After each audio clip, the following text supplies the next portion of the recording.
Abdul Muttalib Nabi Karim সাল্লাল্লাহু আলাইহি ওয়াসাল্লামের কি হয়? দাদা।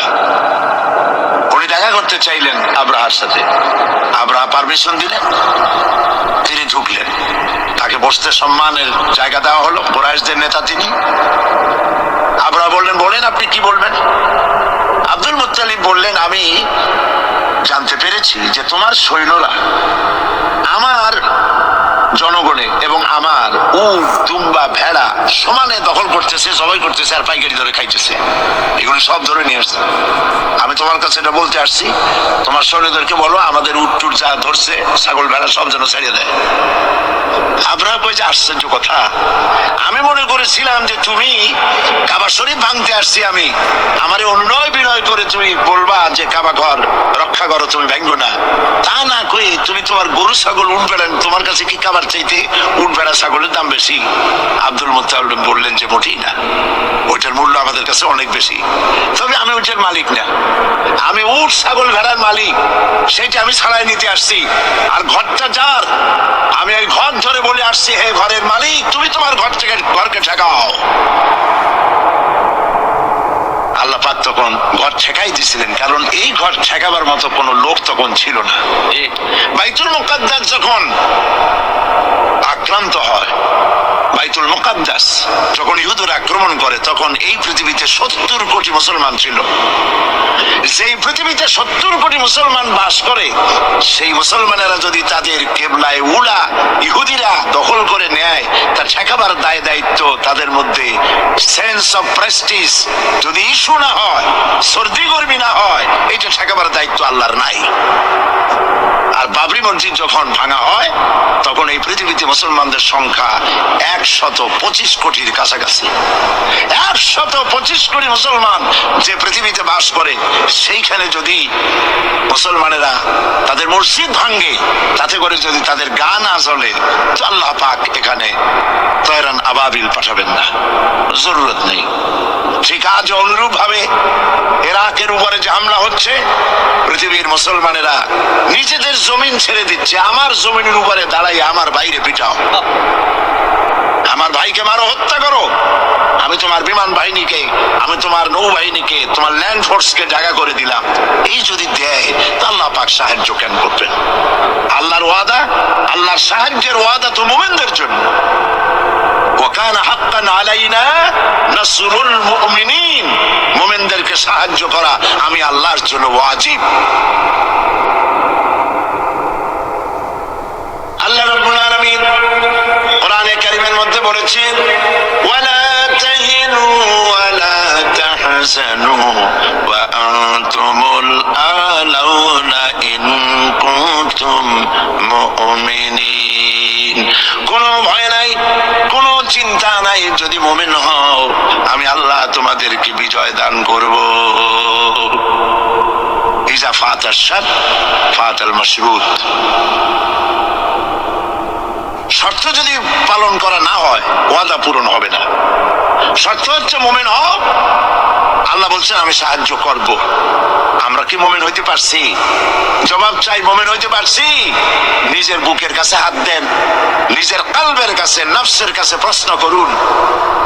আল্লাহ যে মুসলমান চান, রসুল যে মুসলমান চান, যে কোয়ালিটি, আমি কি সেই কোয়ালিটি, সেই রিকোয়ারমেন্ট আমি কি ফুলফিল করতে পেরেছি? মন থেকে একটা নেগেটিভ জবাব আসবে, মন বলবে না এখনো হইতে পারো নাই। দাড়ি, টুপি, জামা, হজ, নামাজ হয়তো সবই ঠিক আছে, নামাজ পড়তে পড়তে হয়তো কপালে দাগও লেগেছে, কিন্তু মুমিন হওয়ার জন্য যেটা প্রয়োজন ছিল সেটা এখনো হয় নাই। এই জন্য আমি মাঝে মধ্যে দুঃখ করে বলি, মরা মানুষ তো চিন্তা হইতে পারে না, ঠিক কিনা? কিন্তু কোন বড় মানুষ যদি চিন্তা হইতে পারতেন, এমন কোন সিস্টেম যদি থাকতো, আর একজন সাহাবী যদি চিন্তা হতে পারতেন, আর আমাদেরকে যদি দেখতেন, আমাদের আমালগুলি যদি দেখতেন, চিৎকার দিয়ে বলতেন আল্লাহর কসম, মুহাম্মদ সাল্লাল্লাহু আলাইহি ওয়াসাল্লাম রক্ত দিয়ে, সাহাবায়ে কেরাম জীবন দিয়ে যে মুসলমান তৈরি করে গেছিলেন, এরা সেই মুসলমান না। আমাদের আমাদের ইসলাম শুধু মসজিদের মধ্যে, আমরা যে মুসলমান তার পরিচয় শুধু মসজিদের মধ্যে। মসজিদ থেকে বেরিয়ে যাওয়ার পর আমার আচরণ আর হিন্দুর আচরণ আর খ্রিস্টানের আচরণের মধ্যে, ইহুদির আচরণের মধ্যে কোনো পার্থক্য আছে কি? বরং আমি তো আরো বাড়িয়ে বলবো, এক ধাপ এগিয়ে। এই পৃথিবীতে যদি চ্যালেঞ্জ হয়, কম্পিটিশন হয়, পৃথিবীতে সব থেকে বেশি মিথ্যে কথা কারা বলে? জবাব রূঢ় হলো বাস্তব। জবাবটা হচ্ছে মুসলমানেরাই। ওজনে কম দেয় কারা বেশি? মুসলমান। খাদ্যে ভেজাল দেয় কারা বেশি?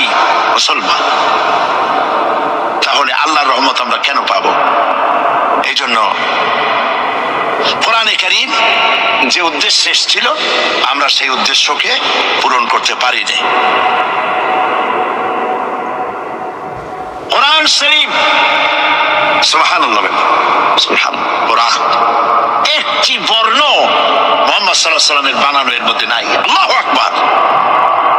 দেখেন না কোরআন শরীফের অরিজিনালিটি, এর অথেন্টিসিটি, এর নির্ভরতা, এর পিউরিটি কতটা 100% মিয়া বিল মিয়া কারেক্ট, সেটা হলো এই কোরআন শরীফে 114টি সূরার প্রত্যেকটি সূরার শিরোনামে আছে বিসমিল্লাহির রহমানির রহিম। একটা সূরায় নাই। কোন সূরা? কেন নাই? এই জন্য নাই যেহেতু এই সূরা নাজিলের সময় আল্লাহ পাক এটা বলেন নাই। জিবরাইল আলাইহিস সালাম যখন নবী করিম সাল্লাল্লাহু আলাইহি ওয়াসাল্লামের কাছে এটা তেলাওয়াত করে শোনায়েছেন, তিনি বিসমিল্লাহ তখন বলেন নাই। নবী করিম সাল্লাল্লাহু আলাইহি ওয়াসাল্লাম যখন সাহাবায়ে কিরামকে লিখতে বলেছেন, কাতেবে ওহী যারা ছিলেন, তখন তিনি এই সূরার প্রথমে বিসমিল্লাহ বলেন নাই, তাই বিসমিল্লাহ এখানে লেখা হয় নাই। তার মানে হচ্ছে কোরআন শরীফ বিন্যাস করা, এর শব্দ বিন্যাস, সূরা বিন্যাস, এর সবকিছুকে বিন্যস্ত করার দায়িত্ব ছিল আল্লাহ পাকের। সুবহানাল্লাহ। আল্লাহ রাব্বুল আলামিন কোরআনে কারীমের মধ্যে বলেছেন, ইন্না নাহনু নাযালনা যিকরা ওয়া ইন্না লাহু লাহাফিজুন। কোরআন নাজিল করেছি আমি আল্লাহ, আর এর সংরক্ষণের সবটুকু দায়িত্ব আল্লাহ রাব্বুল আলামিন নিজেই গ্রহণ করেছেন, আমি গ্রহণ করেছি। নাজিল করছি আমি, হেফাজত করবো আমি। কে বলেন সবাই? আমি হেফাজত করবো এটাকে। আল্লাহ পাক গ্যারান্টি দিচ্ছেন, ওয়ালাউ তাকাওয়ালা আলাইনা বা'দাল আকাওয়িল। আমার নবী যদি নিজের থেকে বানিয়ে কোনো কথা আমি আল্লাহর নামে কোরআন শরীফের ভিতরে চালাই দিতেন, আমি আমার নবীর ডান হাত চেপে ধরতাম আর তার কণ্ঠ নালীকে আমি আল্লাহ কেটে ফেলে দিতাম। কত বড় কথা! গলা কেটে ফেলে দিতাম একটি কথাও যদি নিজের থেকে বানিয়ে বলতেন। সুবহানাল্লাহ বলে একটি শব্দ মানুষের নেই। আল্লাহ পাক বলেছেন, এর উপর, কোরআনের উপর থেকে, এর নিচের থেকে, এর ডান থেকে, এর বাম থেকে, এর ভিতরে শয়তানের বাতিলের প্রবেশের কোনো অধিকার নাই। যদি থাকতো এতদিনে কত বেড়াছেড়া করতো, সেরা বেড়া করতো, উল্টো পাল্টা করিয়া সর্বনাশ করে ফেলাইতো, ঠিক কিনা? পৃথিবীতে শত শত কোটি খ্রিস্টান পৃথিবীতে আছে। খ্রিস্টানদেরকে চ্যালেঞ্জ করুন তো যে একটা বাইবেলের হাফেজ দাও আমাদেরকে। সারা পৃথিবীতে একটা হাফেজ চাই, বাইবেল মুখস্থ করছে, পাওয়া যাবে? যাবে না। হিন্দুদেরকে চ্যালেঞ্জ করেন, কত কোটি হিন্দু আছে তোমাদের, বেদ তোমাদের ধর্মগ্রন্থ, বেদ মুখস্থ করছে, এরকম হাফেজ দাও, পারবে দিতে? পারবে না। মহান আল্লাহ রাব্বুল আলামিন কোরআনে কারীমকে ইবাদত করেছেন। সূরা কমরের মধ্যে রব্বুল আলামিন বলেছেন, ওয়ালাকাদ ইয়াসসারনাল কুরআনা লিযিকরি ফাহাল মিন মুদ্দাকির। আল্লাহ পাক বলেন, অবশ্যই কোরআনে কারীমকে আমি মানুষের কাছে মুখস্থ করার জন্য আর বোঝার জন্য সহজ করে দিয়েছি। মুখস্থ করাও সহজ আর বোঝাও সহজ। কিন্তু দুর্ভাগ্যজনক সত্য আরেকটি কথা আছে, সেটা হলো এই মুসলমান দাড়িওয়ালা টুপিওয়ালা আল্লাহর মসজিদের ভেতরে বসে এক শ্রেণীর মুসলমানেরা বলে কোরআন বোঝা আমাদের কাম না, আমরা পাবলিক, আমরা কোরআনের বুঝবো কি? কোরআন বুঝবে আলেমেরা। অবশ্য এই রকমের লোক নারায়ণগঞ্জে নাই, বিভিন্ন জেলায় আছে। কোরআন আমরা বুঝবো না, বিশাল ব্যাপার, আল্লাহর কোরআন, এর আমরা বুঝবো কি? এই কথাটা শয়তানের একটি ওয়াসওয়াসা, এই কথাটি শয়তানের মারাত্মক ওয়াসওয়াসা। আল্লাহ খান কোরআন দিচ্ছেন খালি মৌলানা মৌলবীদের বুঝাবার জন্য, আর কেউ এটা বুঝবে না। আল্লাহ পাক বলছেন আমি মানুষের জন্য কোরআন বোঝা সহজ করেছি, চেষ্টা করো, বুঝতে চেষ্টা করো। কোরআন শরীফ দুইটা জিনিস, একদিকে বোঝা সহজ, মুখস্থ করাও সহজ। আমার কাছে হাফেজ আমি পেয়েছি 8 বছরের বাচ্চা কোরআন শরীফ মুখস্থ করছে। আজকে পত্রিকা দেখলাম একটা ছোট্ট মেয়ের ছবি, 7 বছরের কোরআন শরীফ মুখস্থ করেছে, কোন মৌলানা সাহেবের ছেলে, তার মাও হাফেজ বাবাও হাফেজ। 7 বছরের ছোট্ট বাচ্চা 30 পারা করেছে। আপনি কি মনে করেন, পাগলামি মনে করেন এত বড় কোরআন শরীফ মুখস্থ করা? 7 বছরের বাচ্চা কোরআন মুখস্থ করছে। আমার কাছে মনে হলো যেন আটলান্টিক মহাসাগর আল্লাহ ঝিনুকের মধ্যে ঢুকাই দিচ্ছে। এই যে শরফুদ্দিন খলিফা নাকি একটা ছোট্ট বাচ্চার একটা ক্যাসেট বেরিয়েছে না, তানজানিয়া, লোকেরা বলে, খুব আশ্চর্য হয়ে যায় যে কেউ কেউ তো বলে যে এগুলি কম্পিউটার দিয়ে বানাইছে। যারা আল্লাহর কুদরত বিশ্বাস করে না তারা এরকম বলে। লোকেরা আশ্চর্য হয়ে যায় এতটুকু ছোট ছেলে কোরআন শরীফ মুখস্থ করলো কেমনে? বয়স তার 4 বছর। আসলে বয়স 4 বছর না, আমি আজ থেকে 4 বছর আগেই তার কাছে দেখেছি লন্ডনে। হইতেই পারে, আল্লাহ পাক যদি ইচ্ছা করেন করতেই পারে। চিন্তা করে দেখেন না, একটা লোক 40 বছর পর্যন্ত লেখাপড়া জান, লিখতেও পারেন না, পড়তেও পারেন না, নামও সই করতে পারেন না, কোন রাজনৈতিক ব্যক্তিদের সাথে ওঠা বসা করেন নাই, কোন কবি সাহিত্যিকদের সাথে ওঠা বসা করেন নাই। সেই লোকটি 40 বছর পর এমন কথা বললেন রাজনীতির কথা, দুনিয়ার সব রাজনীতি ফেল হয়ে গেল। অর্থনীতির ব্যাপারে, সমাজনীতির ব্যাপারে এমন সব কথা বললেন, দুনিয়া ফেল। 40 বছর যিনি লেখা জানেন না, পড়া জানেন না, লিখতে জানেন না, পড়তে জানেন না, কে তিনি? সাল্লাল্লাহু আলাইহি সাল্লাম। আল্লাহ পাক কেন পারবেন না? মরা গাছ দিয়ে ফুল ফুটাই দিতে পারেন, মরুভূমির ভিতরে পানির প্রস্রবণ ঘটিয়ে দিতে পারেন, আমিরকে ফকির করতে পারেন, ফকিরকে আমির করতে পারেন। এই তো আল্লাহ। যালিকুমুল্লাহু রাব্বুকুম, ইনি হচ্ছেন তোমার আমার রব। সুবহানাল্লাহ বিহামদিহি। কোরআনে কারীমকে একদিকে মুখস্থ করা সহজ, আর মুখস্থ করার জন্য একটি সিস্টেম কোরআন শরীফের মধ্যে আছে, চিন্তা করলে যেগুলি পাওয়া যায়। সেটা হলো এই যে কোরআন যদি কেউ তাড়াতাড়ি পড়ে মনে হবে যেন প্রবন্ধ পড়তেছি, আর যদি থেমে থেমে পড়ে তাহলে মনে হবে যেন কবিতা পড়তেছি। সুবহানাল্লাহ। প্রত্যেকটা লাইনে লাইনে মিল, ছন্দের আকারে কোরআন শরীফ পৃথিবীর সমস্ত সাহিত্যে মানকে ছাড়িয়ে এত উপরে গিয়েছে যে মান পর্যন্ত পৃথিবীর কোন সাহিত্য কিয়ামত পর্যন্ত পৌঁছতে পারবে না। এর ফাসাহাত, এর বালাগাত, কোরআন শরীফের সাহিত্যিক মান চিরকালের জন্য কালজয়ী, এর পাশেও কেউ দাঁড়াইতে পারবে না। সুবহানাল্লাহ। কি পাগল ছাগল হাবিজাবি নবীয়তের দাবি করে। আচ্ছা, নবীর দাবি করলে তো তার কাছে ওহী আসতে হবে। এই যে ছাগল পাগল যেগুলা নবীর দাবি করলো, নবী করিম সাল্লাল্লাহু আলাইহি ওয়াসাল্লাম ইন্তেকালের পরে 30 জন মিথ্যাবাদী নবুয়তের দাবি করবে, ঠিক না? তো নবী হইতে হইলে 3টা শর্ত লাগে। একটা হলো ওহী আসতে হবে, মুজিজা থাকতে হবে, আর চরিত্র। নবীর কপালে লেখা থাকে না যে উনি নবী, বুকের উপরেও লেখা থাকে না যে ইনি নবী। চরিত্র দিয়েই প্রমাণ হয় ইনি কোন সাধারণ মানুষ নন, ইনি আল্লাহর নবী। সুবহানাল্লাহ। তাই তো হযরতে নবী করিম সাল্লাল্লাহু আলাইহি ওয়াসাল্লাম যখন হযরত খাদিজা রাদিয়াল্লাহু তাআলা আনহার কাছে যখন দ্বীনের দাওয়াত দিলেন, কালেমার দাওয়াত দিলেন, 1 সেকেন্ডও তিনি দেরি করেন না। চিন্তা করেন না, আপনি নিজেকে বহুত ফেরেশতা রূপে আপনি বলতে পারেন যে আমি একেবারে অ্যাঞ্জেলিক ক্যারেক্টারের লোক, ফেরেশতা চরিত্রের মানুষ, বাইরে গিয়ে বহুত কথা বলতে পারেন, এমনকি বাইরে গিয়ে অনেক মুরিদও বানাইতে পারেন। সাহেবদেরকে জিজ্ঞেস করা উচিত যে আপনার বউ আপনার কাছে মুরিদ হয়েছে কিনা। বউ মুরিদ করে এত সহজ না। একজন পীরেরই দেখছিলাম একটা বইয়ের মধ্যে গল্প, বউ তাকে পীর মানতেই চায় না, বহুত চেষ্টা করছে মুরিদ বানাবার জন্য, পারেনি। একদিন বউকে কেরামতি দেখাবার জন্য সে তার রান্না করতেছিল বাইরে, ওইটার উপর দিয়ে সে উড়ে গেল।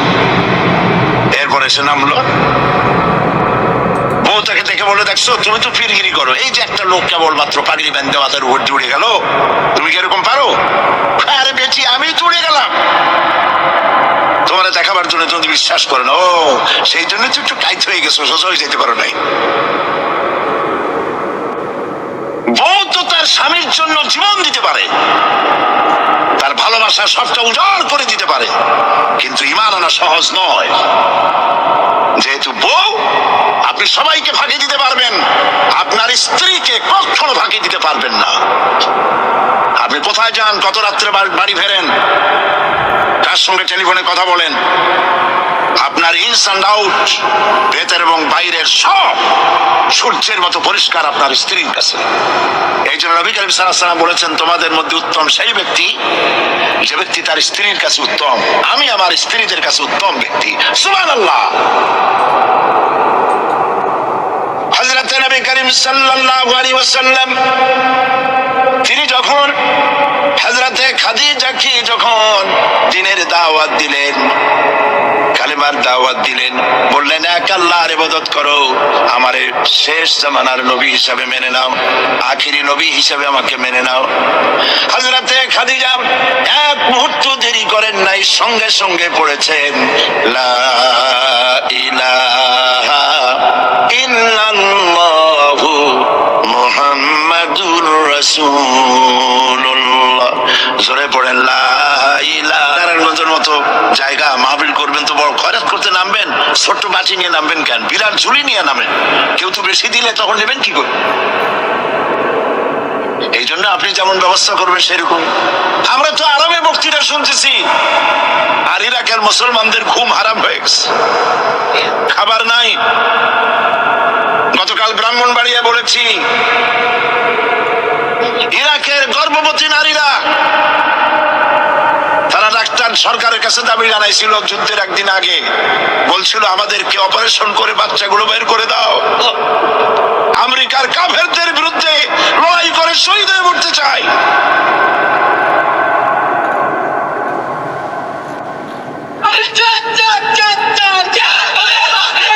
আমরা কিচ্ছু করতে পারবো না, কিন্তু দোয়া করতে পারবো।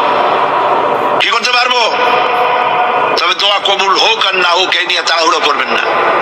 অনেকে মনে করে দোয়া তো করছিলাম, আফগানের জন্য হয়েছে কি?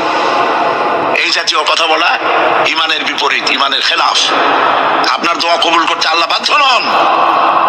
ফাআলুল লিমা ইউরিদ, যা খুশি তাই করেন। সুবহানাল্লাহ বলো।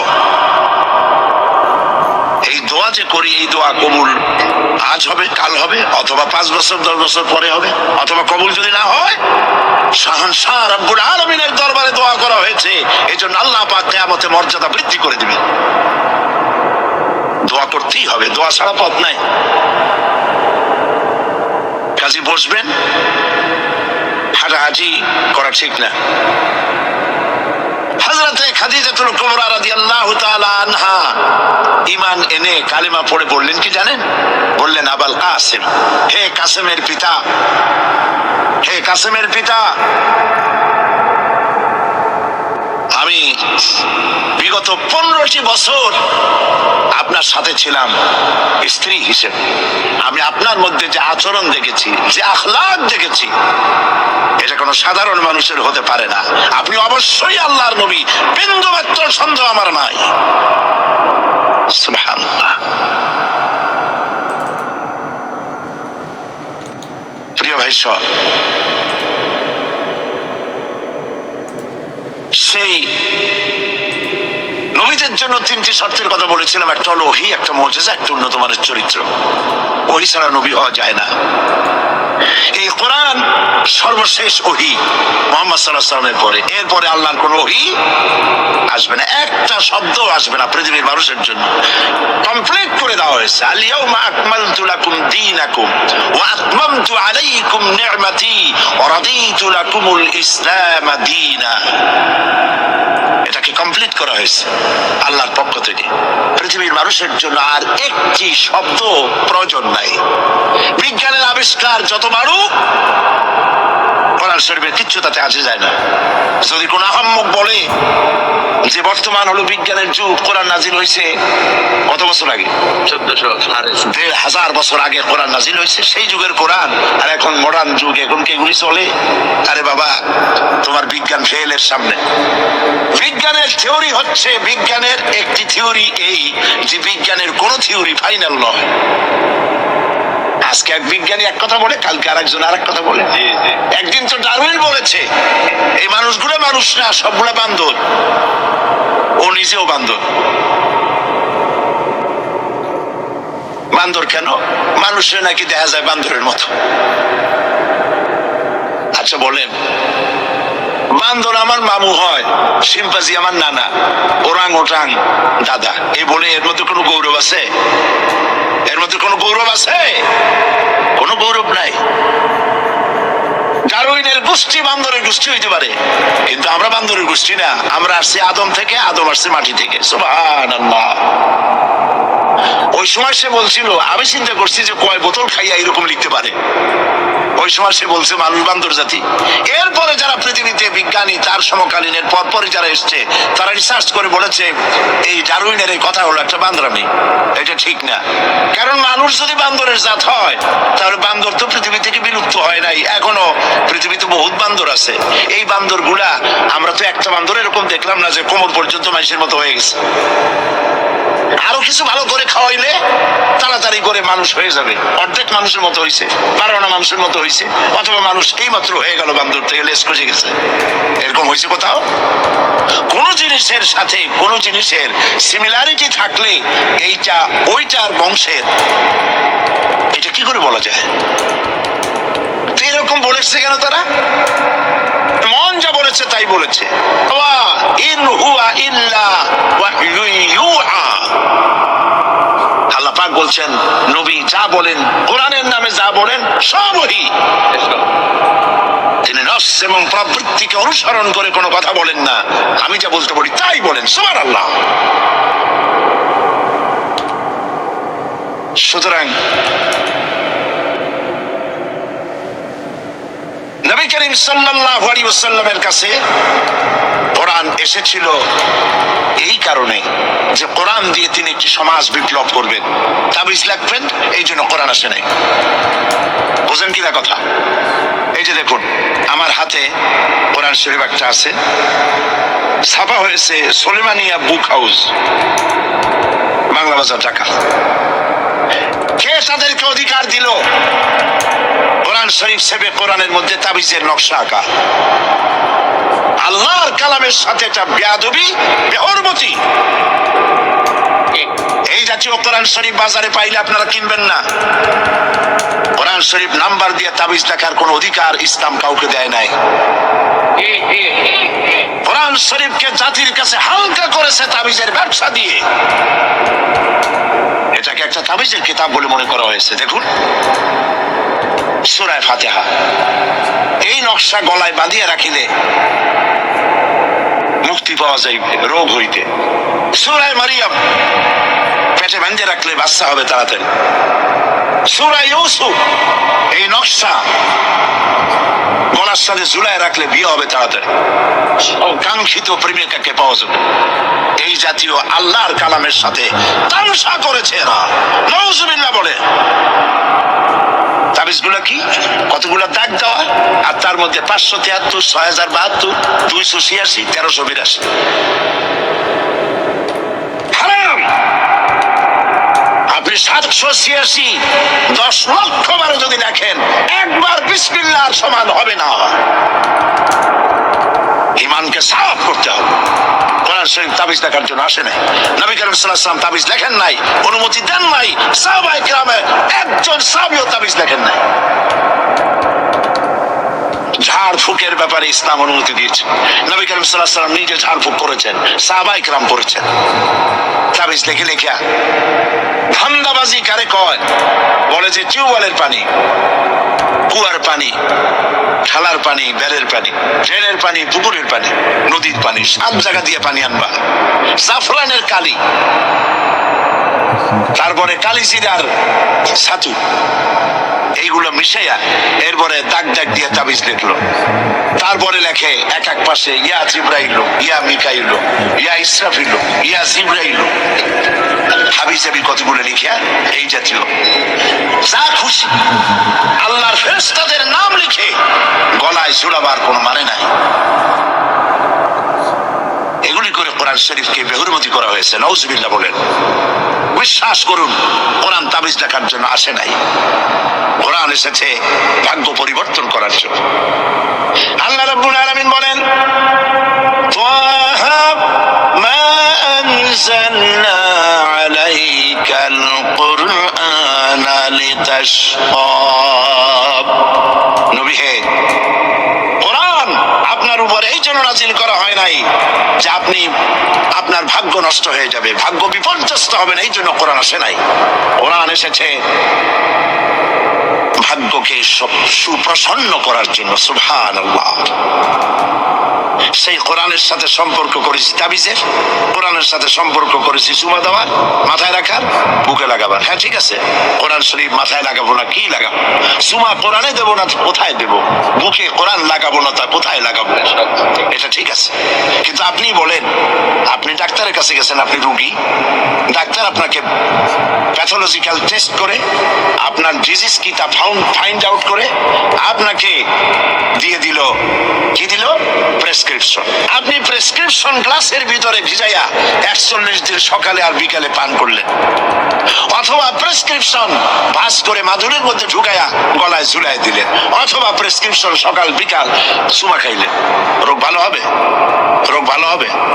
যদি কেউ প্রেসক্রিপশনের সাথে কোনো রুগী যদি এই ব্যবহার করে, তাহলে সেই রুগী সম্পর্কে আপনার চিন্তা, আপনার মত, আপনার রায়, আপনার ফতোয়া কি হবে বলেন? বলেন জোরে। এটা যদি আল্লাহ পাক যদি হন মহান চিকিৎসক, আর এটা যদি হয় সেই মহান চিকিৎসকের পক্ষ থেকে বিশ্ববাসীর সমগ্র রোগের জন্য মহা চিকিৎসাপত্র প্রেসক্রিপশন, তাহলে এই প্রেসক্রিপশনের সাথে যারা ওই জাতীয় ব্যবহার করে তাদেরকে কি বলবে? এবারের ফতোয়া নিজের গায়ে পড়বে। বাচ্চা বড় হইতে পারে না, মায়ের পেট থেকে বাচ্চা আসছে, সমানে এতগুলো তাবিজ ঝুলাইতেছে গলায়। বাচ্চা যদি কথা বলতে পারতো তাহলে বলতো যে আল্লাহ কি অপরাধ করছে, যে তো মায়ের পেটে ভালো ছিলাম, এগুলো তো জাগাইতেও পারি না। কতগুলো তাবিজ। এরপরে কালো সুতা, হলুদ সুতা, লাল সুতা কোথায় পাইছো? আজমির শরীফ থেকে আনছি। হারাম। খ্রিস্টানদের কাছে যাওয়া হয় আর তারা ফু দিয়া সুতায় গিরে গিরে দিয়ে দেয়। হারাম। কেন সুতায় গিরে দিবেন? মুসলমান ছাগলের বাচ্চা নয় যে দড়ি দিয়ে সুতা দিয়ে আপনি বাঁধবেন। আপনাদের শরীরে যদি তাবিজ থাকে, বাড়ি যদি কারো থাকে, সব খুলে নদীতে ফেলে দেন। আলাইসাল্লাহু বিকাফিন আবদা। আল্লাহ পাক বলছেন, আমি কি আমার বান্দার জন্য যথেষ্ট নই? আলাইসাল্লাহু বিকাফিন আবদা। আমি আল্লাহ আমার বান্দার জন্য যথেষ্ট নই? চিল্লায় বলেন অবশ্যই যথেষ্ট। ওয়াইজা সাআলতা ফাসআলিল্লাহ ওয়াইজা ইসতাআনতা ফাসতাইন বিল্লাহ। যা বলার এক মহান সত্তার কাছে বলো, যা চাওয়ার এক মহান সত্তার কাছে চাও। তিনি কে? তিনি হচ্ছেন আল্লাহ পাক। সুবহানাল্লাহ বলেন, সুবহানাল্লাহ। প্রিয় ভাই সব, যারা মাজারে যায়, ওই যে মাজার আছে সিলেট শাহজালালের রহমতুল্লাহ আলাইহির মাজার, আজমিরে আছে খাজা মুঈনুদ্দিন চিশতি রহমতুল্লাহ আলাইহির মাজার, বাগদাদে আছে হযরত বড় পীর মহিউদ্দিন আব্দুল কাদের জিলানী রহমতুল্লাহ আলাইহির মাজার। বাংলাদেশ থেকে লোকেরা তাদের পয়সা করিয়ে আসে, সব জায়গায় যায়। কেন যায়? 15 বছর বিয়ে করছে, বাচ্চা হয় না, মামলা করেছে হাইকোর্ট, সুপ্রিম কোর্ট, সব জায়গায় বেকায়দা। ব্যবসা করে, খালি লাল বাতি জ্বলে। ওষুধপত্র খায়, রোগ ভালো হয় না, চলে গেল মাজারে। একটু সময়ের জন্য কমন সেন্সের কমন বাদ দিয়া শুধু সেন্স দিয়া চিন্তা করে, যার কাছে আপনি আপনার অভিযোগ বলতে গেছেন, এই তিনজন অলির কথাই ধরি, বাকিদের পরে ধরি। ওনাদের মাতৃভাষা কি? শাহজালাল রহমতুল্লাহ আলাইহির মাতৃভাষা কি? আরবি। বলেন কি? আরবি। ইয়েমেন থেকে তিনি এসেছিলেন, আরবি। খাজা মুঈনুদ্দিন চিশতি রহমতুল্লাহ আলাইহির মাতৃভাষা আরবি। হযরতে বড় পীর আব্দুল কাদের জিলানী রহমতুল্লাহ আলাইহির মাতৃভাষা আরবি। আপনি গিয়ে বাংলায় বললেন, খাজা বাবা আমার তো 15 বছর বিয়ে করছি, বাচ্চা মোটে হয় না, এখন করবো কি? আপনার কথা খুব বুঝছেন তিনি, তাই না? খুব বুঝেছেন। গেল 1 নম্বর মিসফায়ার। 2 নম্বরে, আপনি যে কবরের কাছে গিয়ে কথাগুলি বলছেন, তিনি যে কবরে আছেন তার গ্যারান্টি কি? ওখানে তো তিনি নাও থাকতে পারেন। সাধারণ এমপি মন্ত্রী কোন জেলায় যদি যায়, সরকারের মেহমানখানা আছে, নাম কি? Circuit house. মেহমান সে আন্দাজের, সরকারের তেমন ব্যবস্থা আছে, ডাকবাংলা আছে, রেস্ট হাউস আছে, সার্কিট হাউস আছে, ঠিক না? 2 রকমের মেহমান। এক প্রকার হলো ভিআইপি, আর এক প্রকার হচ্ছে নিকৃষ্ট, চোর ডাকাত, এরাও সরকারের মেহমান। চোর ডাকাত, মুচ্ছা বদমাশ, সন্ত্রাসী, ওরা যদি মেহমান হয়ে পুলিশে, এদের ধরবে কারা? এই মেহমানদের ধরবে পুলিশে, ধরে নিয়ে ওদের জন্য মেহমান খানা হলো হাজত, হাজতের মধ্যে ধুয়ে দিবে, কনভিক্টেড হলে পরে জেলখানার মধ্যে ঢুকাই দেবে, ঠিক কিনা? আর যদি এমপি হয়, মন্ত্রী হয়, প্রধানমন্ত্রী হয়, তা থাকার জন্য প্রত্যেকটা জেলায় গভর্নমেন্ট সার্কিট হাউস করে রেখেছে। এই সব মন্ত্রী প্রধানমন্ত্রীর চাইতে ওলিউল্লাহ, আল্লাহর ওলি যারা, তাদের মর্যাদা আল্লাহর কাছে অনেক বেশি। তারা ইন্তেকাল করবেন আর আল্লাহ মাটির মধ্যে ভালাইতে হবে। আল্লাহর কোনো রেস্ট হাউস থাকতে নাই, আল্লাহর কোনো গেস্ট হাউস থাকতে নাই।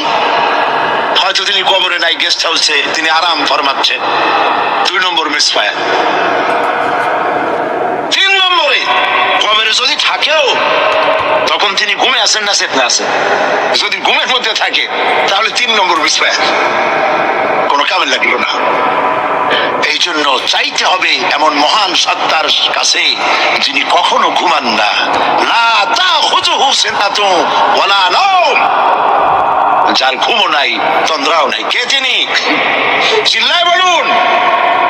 কলিজাটারে পরিষ্কার করেন, সাফ করে নেন। এভাবে সাফ করবেন, কোন মুনাফিক, কোন জিন্দাফির আমার ভাগ্য ভালো বানাতে পারবে না, পারবে না, পারবে না। কোন মুনাফিক, কোন জিন্দাফির ফু দিয়া আমার ভাগ্যকে বিনষ্ট করে দিতে পারবে না। খায়রিহি ওয়া শাররিহি মিনাল্লাহি তাআলা, আমার ভালো আমার মন্দ কেবলমাত্র এক মহান সত্তার মুষ্টির ভিতরে নিবদ্ধ, তিনি আল্লাহ রব্বুল ইজ্জত ওয়াল জালাল। গোটা আকাশ, গোটা জমিন যার মুঠার ভেতরে। মুসা আলাইহিস সালাম বলেছিলেন, আল্লাহ তুমি নাকি ঘুমাও না? আল্লাহ কেউ বিশ্বাস করো না? এটা সাংঘাতিক কথা। এইভাবে ইব্রাহিম আলাইহিস সালাম আল্লাহরে বলছিলেন,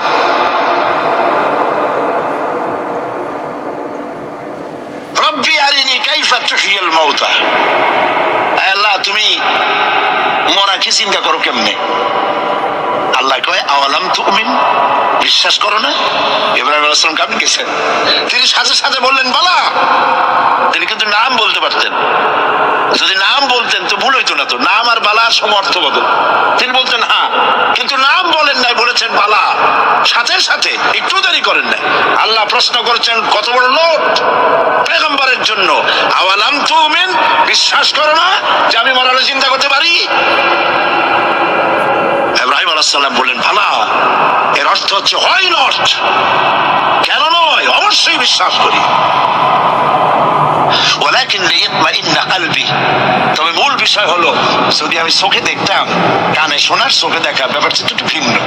আল্লাহ বলেন বিশ্বাস যখন করছো, মরারে কেমনে চিন্তা করি আমি তোমারে দেখাবো। সুবহানাল্লাহ, এই কোরআন শরীফের মধ্যে আল্লাহ বলেছেন। মুসা আলাইহিস সালাম বলছেন, আল্লাহ তুমি নাকি ঘুমাও না, আল্লাহকে বিশ্বাস করো না? আল্লাহ বিশ্বাস করো, তবে বুঝি না জিনিসটা। মুসা আলাইহিস সালাম ভয় পেয়ে গেলেন।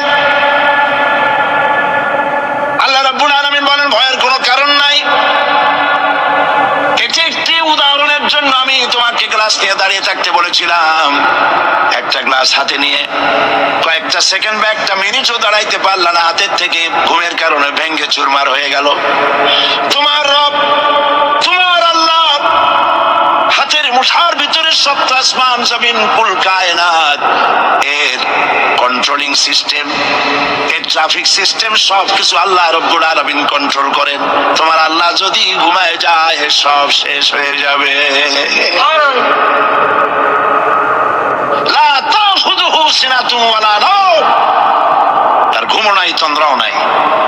আর তাছাড়া মাখলুক তার যে আদত, খালেকের সে আদত হতে পারে না। সৃষ্টি তার বউ হয়, বাচ্চা হয়, ঘুমায়। লা তাখুযুহু সিনাতুন ওয়ালা নাওম, তার ঘুমও নাই তন্দ্রাও নাই। আর তাছাড়া মাখলুক তার যে আদত, খালেকের সে আদত হতে পারে না। সৃষ্টি তার বউ হয়, বাচ্চা হয়, ঘুমায়, খায়, পেশাব পায়খানা লাগে। মাখলুক খালেকের যদি তাই হয়, তাহলে তিনি মাখলুকের মতোই হয়ে গেলেন, খালেকের মর্যাদা রইল না। কাজী সৌভাগ্য রজনী শাবান মাসের মধ্য রজনী নয়, বড় মুসলমানদের জন্য প্রত্যেকটা রাত সৌভাগ্য রজনী হতে পারে। হাদিস, প্রত্যেক রাতে শেষ রাত্রে আল্লাহ রাব্বুল আলামিন প্রথম আকাশে আসেন। সুবহানাল্লাহ বলো। প্রথম আকাশে এসে আল্লাহ রাব্বুল আলামিন ডাকতে থাকেন, ও পৃথিবীর মানুষেরা, আমার বান্দারা, কারা আছো গুনাহ করে করে জীবনটারে বরবাদ করে দিয়েছো, হতাশ হয়ে গিয়েছো, আমাকে বলো, আমার কাছে কান্দো, জীবনের গুনাহ মাফ করে দেব। নবীজি বলেছেন, শরমে পড়ে অনুতপ্ত হয়ে কেউ যদি রব্বুল আলামিনের কাছে চোখের পানি ফেলে গুনাহ মাফের জন্য কাঁদতে থাকে, চোখের পানি নাকের অর্ধেক আসতে না আসতে আল্লাহ রব্বুল আলামিন বান্দার গুনাহ মাফ করে দে। জাহান্নামের আগুন প্রশান্ত মহাসাগর, আটলান্টিক মহাসাগর সহ 7টি মহাসাগরের পানি যদি ঢেলে দেওয়া হয়, জাহান্নামের 1 ইঞ্চি আগুন নিভাইতে পারবে না। কিন্তু চোখের অনুতপ্ত অনুশোচনা দুফোঁটা অশ্রু জাহান্নামের আগুন নিভাই দিতে পারে। কান্দো, কান্দার চাইতে বড় জিনিস নাই। ফালিয়াদহাকু কালিলান ওয়া লিয়াবকু কাসীরা, বেশি করে কান্দো, কম করে হাসো। আমরা কোনটা করি? আরে সবটা উল্টা করি। হিসাব করেন তো, এটা ইংরেজি কি মাস, বাংলা আরবি কি মাস? মুহররম। এটা আরবি কি মাস? মুহররম। গত বছরের মুহররম থেকে এই বছর মুহররম পর্যন্ত গুনাহ কে বলেন? প্রথম আকাশে এসে প্রত্যেক রাত্রে রব্বুল আলামিন ডাকতে থাকেন, আমাকে বলো, আমি রোগ ভালো করে দেব। রুজি কামাইতে পারো না, অনাথনে জীবন যায়, বউরে বাচ্চারে খাওয়াইতে পারো না, আমারে বলো। এভাবে আল্লাহ পাক ডাকতে থাকেন। সময় মতো যারা গভীর রজনীতে ওযু করে তাহাজ্জুদের নামাজ আদায় করে রব্বুল আলামিনের দরবারে কান্দে, আল্লাহ রাব্বুল আলামিন তখন ফেরেশতাদের জিজ্ঞেস করেন, ফেরেশতারা, পৃথিবীর মানব গোষ্ঠী ঘুমিয়ে আছে, এই যে মানুষগুলি দেখা যায় আরামের ঘুম হারাম করে কি যেন বলে আর কান্দে, কান্দে কেন বল? ফেরেশতারা বলে, রব্বুল আলামিন তুমি তো জানো। আল্লাহ বলেন, জানি, তারপরও তোমাদের মুখে শুনতে চাই। ফেরেশতারা বলে, রব্বুল আলামিন তোমার বান্দা গুনাহ করেছে, গুনাহ দিয়া জীবন নষ্ট করে ফেলেছি, বুঝতে পেরেছে জাহান্নাম ছাড়া কোনো পথ নাই, তারা গুনাহ মাপ চায়, জাহান্নাম থেকে বাঁচতে চায়, জান্নাতে যেতে চায়। একটা একটা করে সব তারা বলে। আল্লাহ পাক জিজ্ঞেস করেন, আমার ফেরেশতারা, আমার এই বান্দাগুলি কি আমার দোজখ দেখেছে? ফেরেশতারা বলে, না, দেখে নাই। আমার জান্নাত কি দেখেছে? না, দেখে নাই। আমারে কি দেখছে? না, দেখে নাই। রব্বুল আলামিন বলেন, ফেরেশতারা শোনো, আমার এই বান্দাগুলি আমারে দেখে নাই, আমার বেহেশত দেখে নাই, দোজখ দেখে নাই, শুধুমাত্র কোরআনের কথা, নবীর কথা বিশ্বাস করে আরামের ঘুমকে হারাম করে আমার কাছে যেভাবে কাঁদতেছে, আমার ফেরেশতারা, আমার জালাল ও ইজ্জতের কসম, আমার রহমতের দরিয়ায় জোশ লেগে গেছে। শুনে রাখো ফেরেশতারা, এই ক্রন্দনরত বান্দাগুলিরে আমি আল্লাহ মাফ করে দিলাম। হতে পারে প্রত্যেকটি রাত আপনার আমার জন্য লাইলাতুল বারাত, লাইলাতুল কদর। ভাগ্য নিজেকে তৈরি করতে হবে। বিশ্বকবি আল্লামা ইকবাল বলেছেন, খুদি কো কর ইতনা বুলন্দ कि हर तकदीर लिखने के पहले खुदा पूछे बंदा को बता तेरी रजा क्या है। নিজের ব্যক্তিত্ব, পার্সোনালিটি, শখসিয়তের প্রস্ফুটন এমন ভাবে ঘটাও আল্লাহর কাছে, যাতে আল্লাহই জিজ্ঞেস করে, বান্দা তুই বল তোর ভাগ্যটা আমি কিভাবে লিখবো। সুবহানাল্লাহ। আল্লামা ইকবালের শেরগুলো যখন আমি আল্লামা ইকবালের খুবই ভক্ত, আমার কাছে মনে হয় তার প্রত্যেকটি শের, প্রত্যেকটি কবিতার লাইন কোরআন শরীফের তাফসীরের বিমূর্ত প্রতীক হয়ে বেরিয়েছে। দাড়ি কামানো মানুষ, কতগুলো মোষ, কেমনি পারলে? আমি মাঝে মাঝে খুব বিস্ময় বোধ করছি, কিভাবে এই ধরনের একজন লোক প্রত্যেকটি কথা কোরআনের তাফসীর হয়ে বেরোলো কেমনে? কোরআন যে আপনি বুঝলেন কেমনে? আমি অক্সফোর্ড ইউনিভার্সিটিতে প্রোগ্রাম করেছি। অক্সফোর্ড ইউনিভার্সিটিতে আল্লামা ইকবাল যেখানে পড়াশোনা করতেন, যে রুমে থাকতেন, রিসার্চ করতেন, শিক্ষকরা আমাকে সেটা দেখিয়েছে। পৃথিবীর বড় বড় নাম করা ব্যক্তিরা সেখান থেকে অক্সফোর্ডে পড়াশোনা করেছে, লেখাপড়া করলেন অক্সফোর্ডে, পাশ্চাত্যে। অথচ পাশ্চাত্য তারা গিলতে পারল না। তিনি খোদাদ্রোহী হলেন না, তিনি ইসলামের দুশমন হলেন না। তার কথাগুলি কোরআনের ব্যাখ্যা হয়ে বেরোলো। ব্যাপারটা কি? পড়তে পড়তে একবার আমার চোখের সামনে রহস্য উদ্ঘাটিত হলো তার এক কবিতার মধ্য দিয়ে।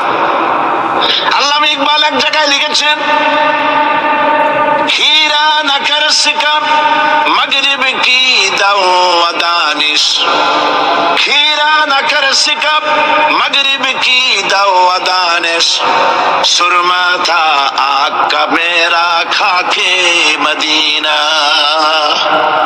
পাশ্চাত্যের চাকচিক্য আমার চক্ষুকে প্রতারিত করতে পারে নাই, কারণ মদিনার ধুলাবালুগুলি আমার চোখের মধ্যে সুরমা হয়ে লাগানো ছিল।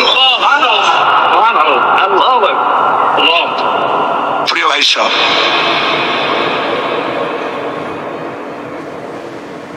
ব্যক্তিত্ব এমন তৈরি করতে হবে আল্লাহর দরবারে, আল্লাহ ছাড়া কিছু নেই। এই কলিজার ভিতরে আল্লাহ এবং রাসূলের মহব্বত ছাড়া সব মহব্বতকে উৎখাত করে দিন।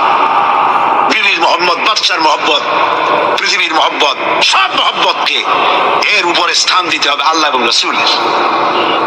তাহলেই সঠিক মুসলমান হতে পারবে। আর এইরকম মুসলমান 130 কোটির দরকার নাই, 313 জন যথেষ্ট।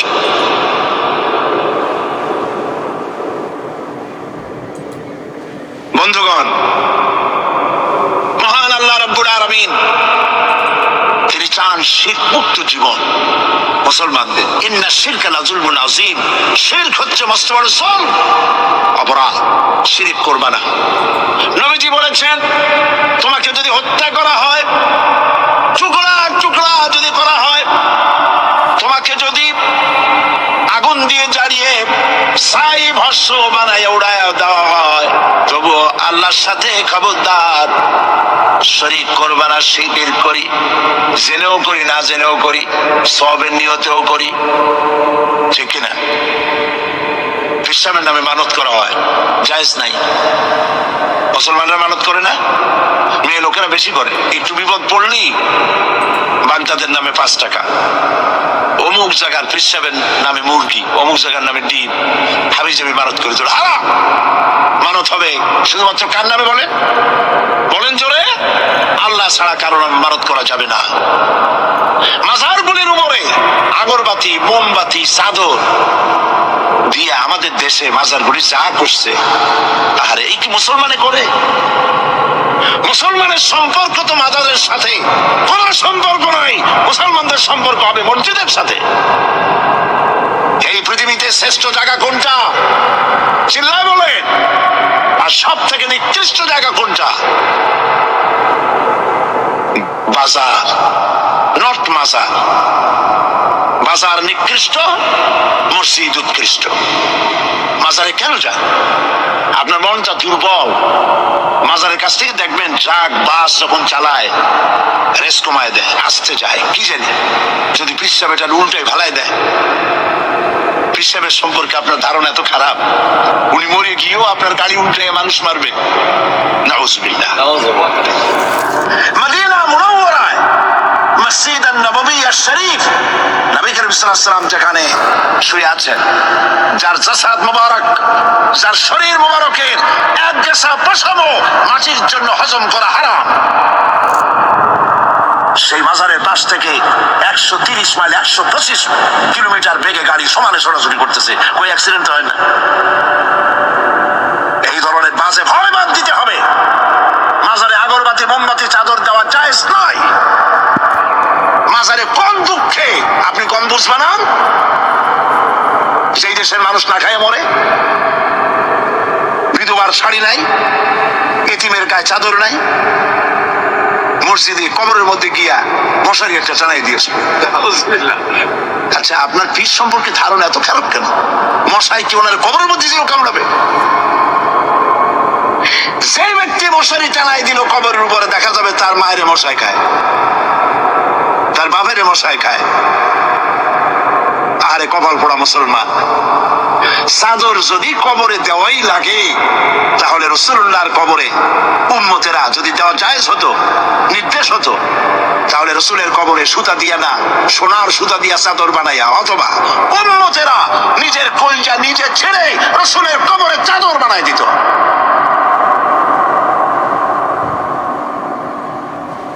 কাজে এগুলি বন্ধ করতে হবে।